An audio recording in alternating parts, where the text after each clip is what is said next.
Vamos dar sequência então? Aí nós temos duas palavrinhas complicadas que talvez você nunca mais ouça, chamada antropomorfismo e antropopatismo. São dois nomes cientificamente classificados de forma de linguagem. Por exemplo, nós temos parábola. O que é a parábola? É uma forma de comunicação, é um tipo de linguagem, uma linguagem de comparações. Nós temos a rima, né? Rima é um tipo de linguagem. Ironia é um tipo de comunicação, um tipo de linguagem. Ironia. Existem muitos, né? Quando nós estudamos lá um pouquinho, tinha uma classificação imensa, tipos de linguagem. E aqui, dentro do campo da teologia, nós encontramos essas duas palavras, antropomorfismo e antropopatismo, que é classificada como o ensino sobre Deus expresso em linguagem humana. E muitas vezes, mais diretamente, Deus falando em linguagem humana. Se Deus vai falar com alguém, esse alguém tem que entender. Se Ele te deu a condição de ter naturalmente um idioma na sua cabeça, né? E essa questão do idioma começou aonde? Lá na Torre de Babel, né? A repartição das línguas pela rebelião do homem, essas coisas assim. Então, cada um partiu com um idioma. E daí se originou também nações, reinos, povos. Deus deu a cada um idiomas a partir dali da Torre de Babel. Então, se Deus vai falar contigo, Ele tem que falar contigo no idioma que você entende, português, dentro dos contextos que você compreende.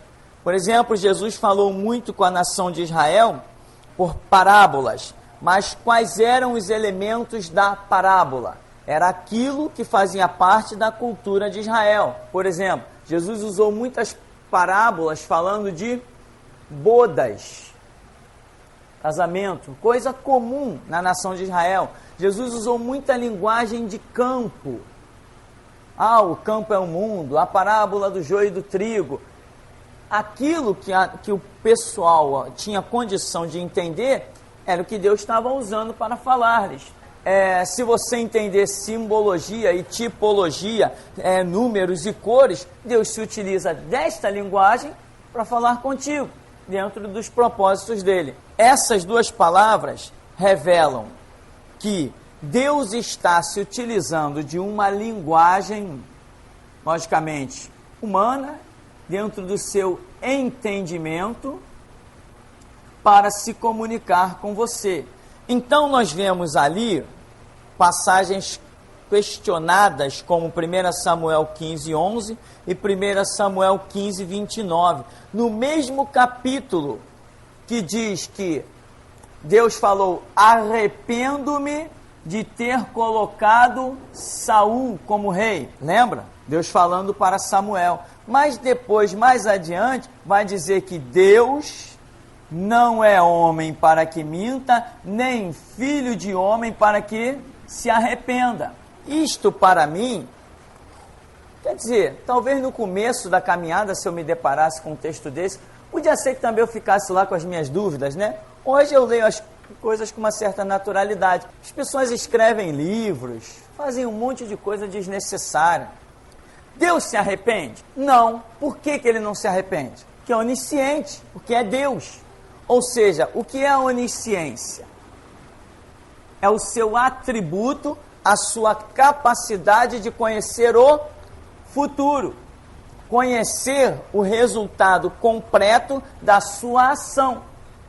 Deus sabe o que vai acontecer daqui a 1 minuto, ou daqui a 1000 anos. Por isso Ele é chamado Deus. Por isso nós identificamos na Escritura que Ele tem um atributo chamado onisciência. Ou seja, ele sabe tudo. Passado, todo o passado está na memória dele. O presente, ele está exatamente de tudo que está acontecendo nesse exato momento, está diante dos olhos dele. E todo o futuro já está na mente de Deus, igualzinho está o passado. Tudo que vier a acontecer na história da raça humana, no céu, aonde for, no inferno, já está diante de Deus como o dia de amanhã. Isto é atributo divino. Isto é ser Deus. Isto é ter onisciência, onipotência e onipresença.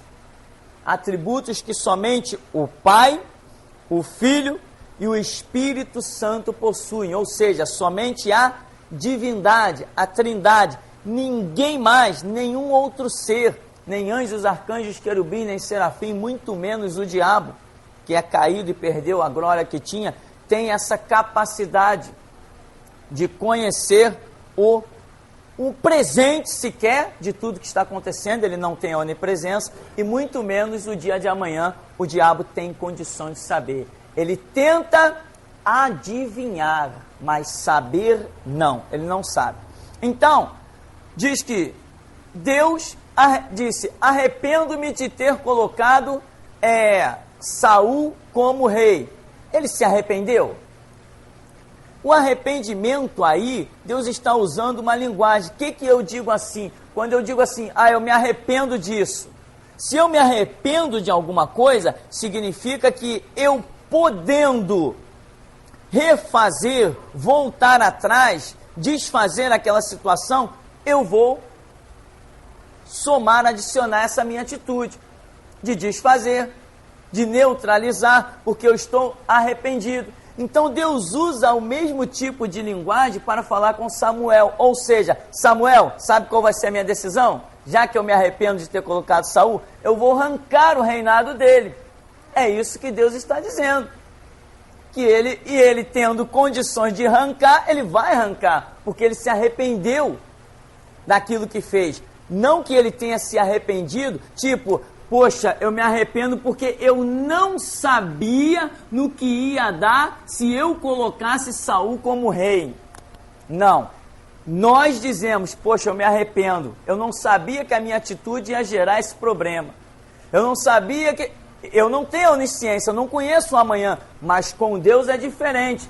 Ele está usando um contexto, uma linguagem, ou verbo, ou seja lá o que for, adjetivo, o que for, para demonstrar, para que eu entenda o que ele está pensando e as atitudes que ele possa vir tomar. Mas que ele se arrependeu, tipo assim, puxa, o que eu fiz? Eu não imaginei que fosse acontecer isso.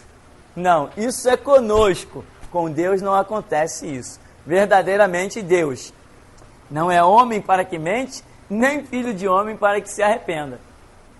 Então, o arrependimento de Deus não existe. Ele está usando uma linguagem que eu entendo para poder se expressar comigo. Não, mas eu já vi pregadores. Deus se arrepende também. O Deus dos outros pode se arrepender, o meu não. O meu é onisciente, amém? Quando você sabe o produto final da sua ação, quando você conhece o amanhã, quando você sabe o que vai acontecer no futuro, você não é pego de surpresa e não se arrepende de nada. Porque aquilo que vai acontecer, você já está esperando.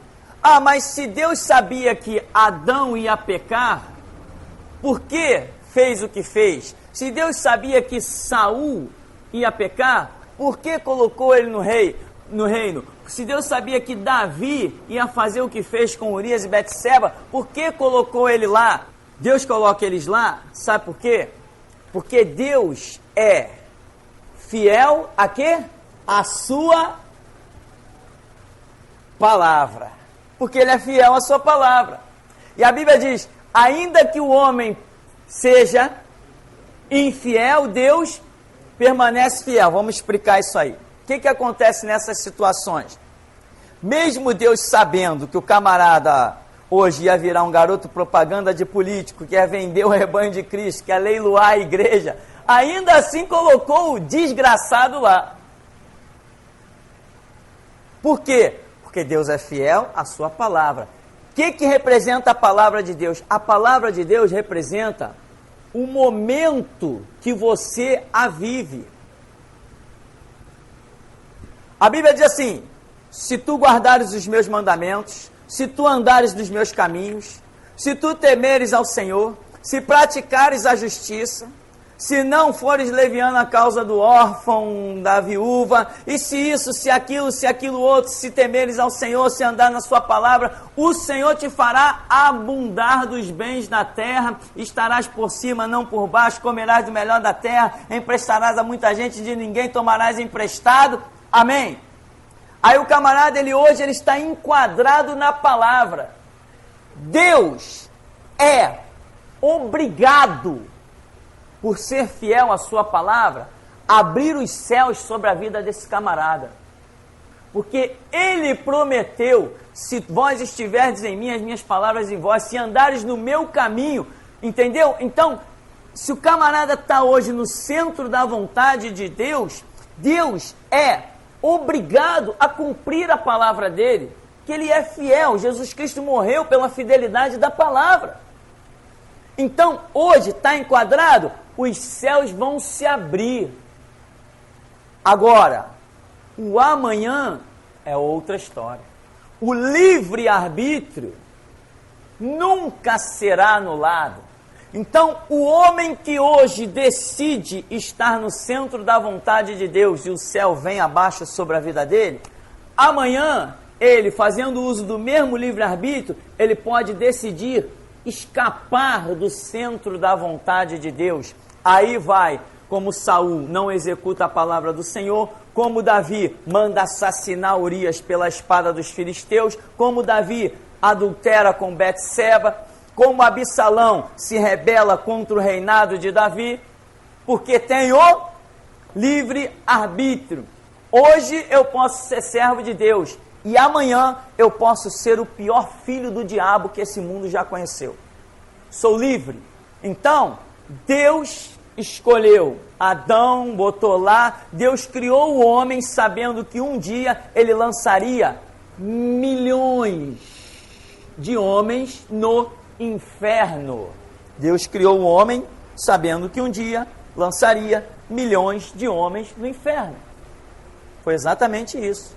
Porque ele chama todos os povos a conhecerem a sua palavra, o centro da sua vontade. A palavra é lâmpada para os nossos pés e luz para o nosso caminho. Então, Deus, pela sua onisciência, sabia de todos os erros que os homens cometeriam. Mas, no momento em que aquele homem é fiel, ele se vê obrigado a cumprir a sua palavra. Quando o homem se torna infiel, ele também se vê obrigado a cumprir a sua palavra. O homem fiel recebe a bênção, o infiel recebe a maldição. Ele sempre é fiel à sua palavra. A palavra não muda, quem muda somos nós. A palavra não muda. Se eu estou enquadrado, a palavra está lá para me abençoar. Se eu estou desenquadrado, a palavra está lá para me amaldiçoar e me destruir. Então, a onisciência de Deus está aí. Mas ele não olha para você hoje e diz assim: poxa, aquele camarada ali hoje está bem, está jóia, está me buscando, está orando, está clamando, está lendo Bíblia, tá... aquele ali é o tal. Não, mas eu sei que daqui a 5 anos ele vai vacilar, então hoje eu não vou escolher ele não. Ao contrário, Deus escolhe hoje sabendo que você vai vacilar daqui a 5 anos. É assim que funciona, repito, é assim que funciona. E por isso que muita gente, por não entender isso, diz assim: não, mas fulano é um homem de Deus. Eu tenho uma pregação dele de 10 anos atrás, o cara é bom demais. Já tem 10 anos que o cara caiu, já deu o braço pro diabo, já está desfilando na Avenida Rio Branco, e o camarada ainda está considerando o cara há 10 anos atrás. Bom foi Lúcifer, cheio de glória no meio das pedras afogueadas. Perfeito eras até que se achou iniquidade em ti. Então, meu irmão, não tem essa de foi homem de Deus, tem que ser firme e constante, sempre abundante, e ir com Cristo até a morte. Entendeu? Por isso, muita gente liga para cá, mas eu ouvi aí na rádio um pastor, não sabe que sou eu que atendi o telefone, né? Um pastor falando aí do Silas Malafaia. Que é isso? Eu falei, tá, meu irmão, e daí? Não, mas está falando do Silas Malafaia. Tá bom, e daí? Qual o problema? Não, mas ele é um homem de Deus. Meu irmão, você tem que entender que ele pode ser homem de Deus para você, pode não ser para outros. Só isso você tem a dizer? Então tá, dá licença. Aqui não tem julgamento pelo que foi. O que nós fomos, o que fizemos, não interessa. Interessa o que somos. Interessa o que fazemos. Jesus não está contando com quem um dia foi alguma coisa. Ele está contando com quem é. Amém? Então, antropomorfismo e antropopatismo são linguagens que você encontra na Escritura, que não seria parte real de um vocabulário divino, porém, para que nós entendamos como Deus está tratando a situação, ele fala numa linguagem que está ao nosso alcance compreender. Amém? Perguntas? Vamos seguir só um pouquinho mais aqui nesses títulos, chamados títulos geovísticos, porque vem de uma tradução que até tem aí, né? YHVH é o original da transliteração do hebraico. Quer dizer, como é que você vai pronunciar esse negócio que não tem nem vogal, né? Complicado, né? Para nós, tem que estudar muito. Você tem que aprender transliteração, tradução, são alguns idiomas bem complicados, que as letras são totalmente diferentes, não são nem essas. As letras são aquelas letras desenhadas, que escreve de trás para frente. Assim é demais, ninguém aguenta com um negócio desse, né? Então, são coisas complicadas. Isso que eu estou colocando aqui não tem nada a ver com a de baixo. Estou só relembrando algumas letras que eu aprendi no tempo do seminário. Essa expressão que aparece, parece que pela primeira vez quando Deus está falando com Moisés, em que Moisés diz, quem eu direi que me enviou? O que direi aos filhos de Israel? Aí Deus diz assim para ele, Moisés, tu dirás que isso aqui, ó, te enviou. Esta expressão aqui de Deus, traduzida em alguns lugares como eu sou, é traduzida em algumas Bíblias como Senhor, toda em letra maiúscula, ou ainda Jeová, que os ignorantes testemunhas de Jeová dizem que o nome de Deus é Jeová. Que ridículo. Deus não tem nome, meu irmão. Ele é Deus, é a divindade. Dar um nome para Deus significa limitá-lo. Ah, mas Jesus não tem um nome? Sim, o Jesus limitado que andou na terra. Esse tinha nome. Mas quem é o Jesus sem nome? Que João viu lá em Apocalipse. Dá um nome para aquele lá. Dá um nome para aquele Jesus que apareceu na ilha de Pátimos lá para João. Quem é ele? Ah, não, a sua voz é como o som de muitas águas. Tá, qual é o nome dele? Não, seus olhos são como chama de fogo. Não, dá um nome para ele. Não, os seus pés é como um latão reluzente. Mas como é que ele se chama? Não, ele tem um cinturão de ouro no peito, anda no meio dos 7 candeeiros, das 7 estrelas, tem uma espada afiada de 2. Qual é o nome dele? Eu não sei, eu sei que ele é o tal. Eu sei que ele é o tal. Então, a divindade não tem um nome traduzido diretamente da eternidade para nós seres humanos. O nome que nós temos, que é sobre todo o nome, é o nome de Jesus. Que Jesus? O Jesus terreno, o Jesus humano, limitado, que andou aqui, esse deixou uma palavra com tanto poder que, mencionando o nome dele, principados, potestades, todo mundo se curva e bate em retirada. Entende? E isto é tão poderoso que você diz assim, em nome de Jesus, demônio, sai. Beleza. Aí você vai para a China. Lá está você falando português na China. Manifesta um demônio. Demônio, em nome de Jesus, sai. Ele sai. Ué, o demônio fala português? Lá na China, a questão aqui não é nome, não é combinação de letra. A questão aqui é fé em conceitos e em princípios. Tem um monte de gente que pensa que tem o nome de Jesus e que vai para o céu.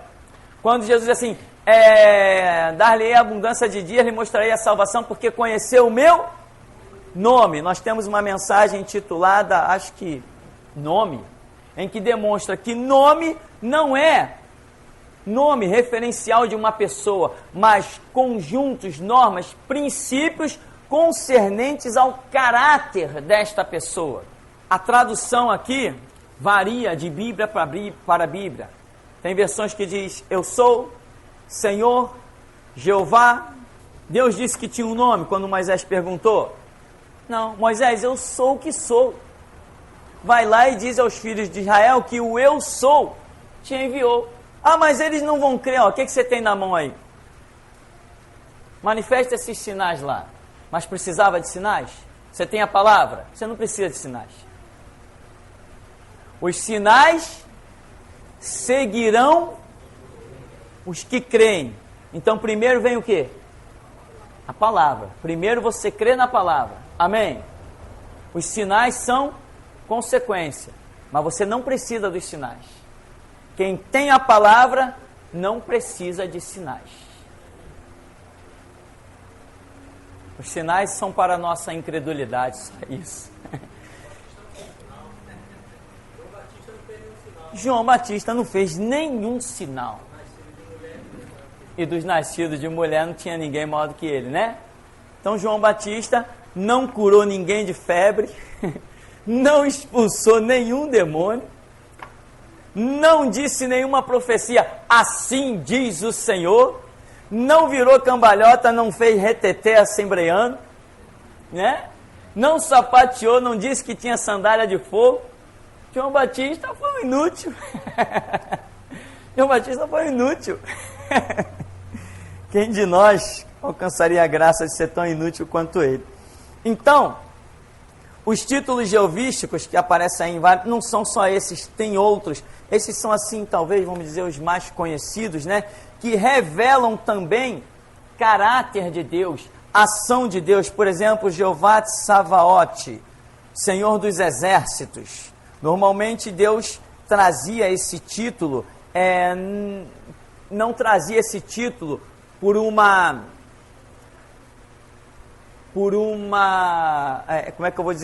declaração. Deus não declarava esses nomes, esses títulos. O povo de Israel foi quem deu esses títulos para Deus. Entende isso? Deus não se revelou com esses títulos, Jeová Savaote, o Senhor dos Exércitos, Jeová Jireh, Senhor que provê, disse Abraão, né? Senhor que cura, Jeová Rafá, Jeová Nissi, o Senhor que é a nossa bandeira, nos dirige, Jeová Shalom, o Senhor é a nossa parte, Sidikenu, Senhor justiça nossa, Jeová Shammah, o Senhor que está presente, né? Eli, Eloí, Deus é o Shaddai, Todo-Poderoso, Elion, Deus Altíssimo. Deus não se revelou, não se declarou com estes nomes. Foi a sua ação no meio do povo que fez com que o povo, vou usar uma expressão aqui bem mundana, o batizasse com aquele nome. O povo estava com chagas, pestes e mortandades terríveis. Aí, de repente, Deus dá uma palavra de que vai haver uma operação. Daqui a pouco Deus vem com a operação, cura todo mundo. Aí eles dizem o quê? Então ele é Jeová Rafá, o Deus que cura. Porque a expressão Jeová também é conhecida como eu sou. Rafá, no idioma hebraico, está relacionado à cura. Eu sou a cura. Quem declarava isso não era Deus, era o povo. Os exércitos cercavam Israel. Deus dizia assim, olha, eles não lançarão uma flecha aqui nessa cidade. Aí daqui a pouco vinha uma operação, Deus aniquilava exércitos. Aí o povo dizia, ele é Jeová Savaote, eu sou o Senhor dos exércitos. Então foi o povo que foi pelas operações, pela ação de Deus no meio do povo, o povo foi batizando Deus com aqueles nomes que revelavam princípios, conceitos que estavam inseridos dentro da personalidade, do poder, do caráter, da ação de Deus. Por exemplo, Abraão disse assim, Senhor, cadê o cordeiro para o holocausto? O que Abraão disse? Jeová Jirê, Deus proverá. Ou seja, ele passou a declarar de Deus como aquele que eu sou a provisão. Não era Deus que se manifestava com estes nomes. A ação de Deus fazia com que o povo o reconhecesse e batizasse com aqueles nomes. E estes nomes acabaram ficando no meio da Escritura e hoje nós o declaramos. E muitas vezes o próprio Espírito Santo traz essas expressões no meio de orações, no meio de pregações. É tremendo, é maravilhoso. Tudo é maravilhoso, qualquer vírgula, qualquer ponto, qualquer tio, desde que tenha a graça e a unção de Deus. Então, os títulos jeovísticos estão relacionados a esta situação. É a ação de Deus no meio do povo, fazendo com que o povo conheça o seu caráter, o seu poder, leva assim o povo ao batizar com nomes e expressões que davam a entender daquilo que ele operava, realizava, o caráter dele, etc, etc. Temos um título ainda embaixo chamado Yoshua HaMashiach, ou Yoshua HaMashiach, ou várias expressões, sei lá, que significa Jesus, o Messias. Essa expressão, um judeu não convertido não gosta. Essa aí ele fica fuzilando. Mas, graças a Deus, tem muitos judeus convertidos. Tem muitos judeus cristãos. E eles usam essa expressão. Eu já ouvi vários testemunhos de judeus. Já li vários livros escritos por judeus convertidos. Já ouvi pregações de judeus convertidos. Tem um até aí na cidade que está bem famoso até, Yosef Akira. Quem já ouviu aí? Ninguém? Yosef, acho que o nome dele é Yosef Akira, um judeu cristão que está pregando sobre o Evangelho e viaja muito, né? Viaja na pregação, nos contextos das parábolas, das situações concernentes em Israel, quando Jesus estava passando ali. Está bem famoso esse camarada aí, né? Mas ele ainda precisa ser restaurado. Então, irmão, os títulos estão aí. Não é para ninguém andar pendurado com ele no pescoço. É para entender as operações de Deus. E o povo assim batizava Deus com esses nomes, mas Deus mesmo nunca trouxe esses nomes. No futuro, depois que o povo, vamos encerrar aqui, depois que o povo já começou a dizer, Senhor dos exércitos, Senhor Altíssimo, depois que o povo já começou a ter este linguajar dentro do seu contexto, dentro da sua história, Aí sim, Deus começou a usar os profetas e dizer assim, olha, diz que assim diz o Senhor dos Exércitos, o Deus de Israel. Por que que Deus aí usava? Assim diz o Senhor dos Exércitos. Porque nesta expressão Senhor dos Exércitos, ele ia transportar a mente do povo para o princípio lá, quando Deus operou uma dada situação em que o próprio povo o batizou com aquele determinado nome. Então, em curtas palavras, Deus está usando, ó, assim diz o Senhor dos Exércitos. Assim diz o Senhor dos Exércitos. Então é aquele que aniquilou os exércitos inimigos, aquele dia, aquela batalha, aquele poder. Então Deus passou a usar as expressões, porque o povo já tinha concebido essa expressão em si. Já estava fazendo parte da sua cultura religiosa e espiritual. Então, nós hoje, né? Qual o nome do teu Deus? O nome que você quiser dar, desde que você entenda os princípios que ele possui. Tem um monte de gente com cordãozinho, né? Gargantilha, Jesus. Faixa na cabeça, Jesus. Camisa, Jesus. Se os princípios de Cristo não estiverem dentro, não apenas na camisa, mas dentro, não adianta nada, tempo perdido. Tempo totalmente perdido. Alguma pergunta para encerrarmos?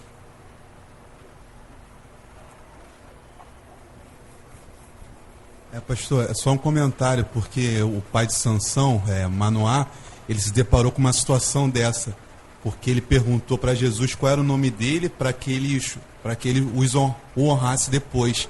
Jesus falou, por que está perguntando pelo meu nome, visto que é maravilhoso? E ele mesmo, Manoá, não estava discernindo, né? Quem era aquele também, né? Exatamente. Manoá ali achava que tinha que honrar por causa de um nome. Negativo, meu irmão.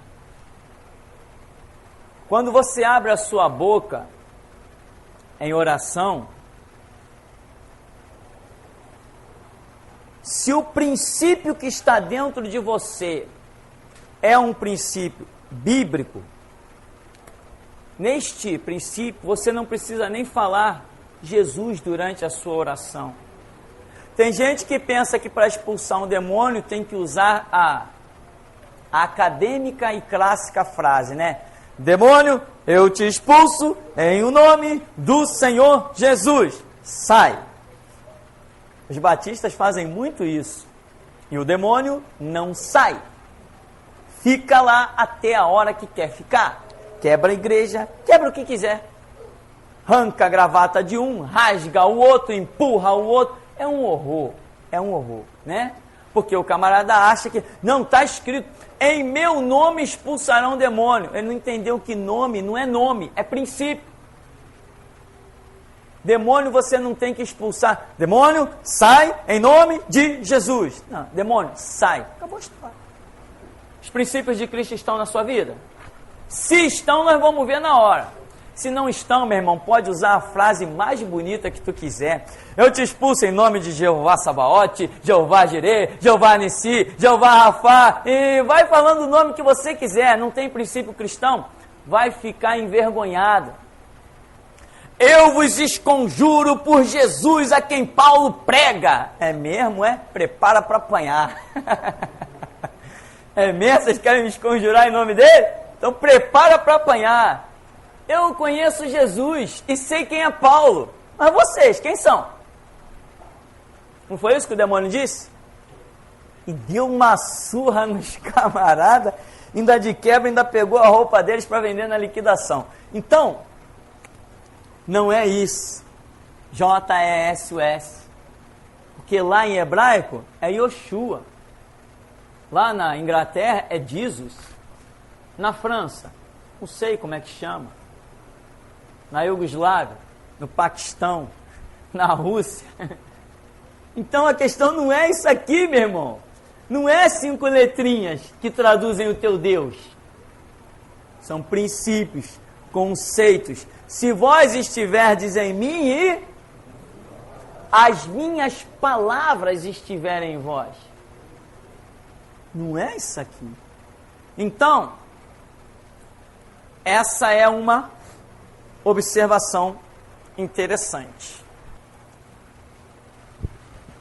Não, é só que ele também se apresenta como Deus de Abraão, Isaac e Jacó, né? Também é uma referência assim para identificar ele, que é o mesmo. Sim, interessante. O que acontece? Quando Deus apresenta-se para Moisés, ele diz: Moisés, eu sou o Deus de teus pais, eu sou o Deus de Abraão, eu sou o Deus de Isaac, eu sou o Deus de Jacó. Ó, Deus resumiu todo o passado da história do povo de Israel, porque a partir de que momento a nação de Israel começou a ter a sua formação? Abraão. Não foi a partir de Abraão? Abraão, olha, tua descendência será como a areia da praia, como as estrelas do céu. Então, a partir de Abraão. Aí Deus, como Moisés conhecia a história de Abraão, Isaac e Jacó, Deus deu uma resumida, falou com ele na linguagem que ele conhecia. Não se preocupe em dizer: olha, Moisés, o negócio é o seguinte, um dia eu me manifestei a um homem chamado Abraão, e esse homem e tal, esse homem teve um filho chamado Isaac, e eu também fiz promessa para ele, sabe, Abraão e papa, sabe, Moisés e tal, e depois teve Jacó e tal, que ganhou a primogenitura com Isaú. Não, Moisés, você já conhece a história, eu sou o Deus de Abraão, Isaac e Jacó, vai libertar o meu povo. Então, Deus aqui usa, né, a história e não o seu nome. Como Moisés teve lá os seus motivos de pouca fé e quis provas, sinais e quis nome, etc., Deus tem todo aquele diálogo até convencê-lo de se enquadrar nos seus planos, né? Então é isso, nós ficamos por aqui. Vamos estar orando, agradecendo a Deus nesta manhã.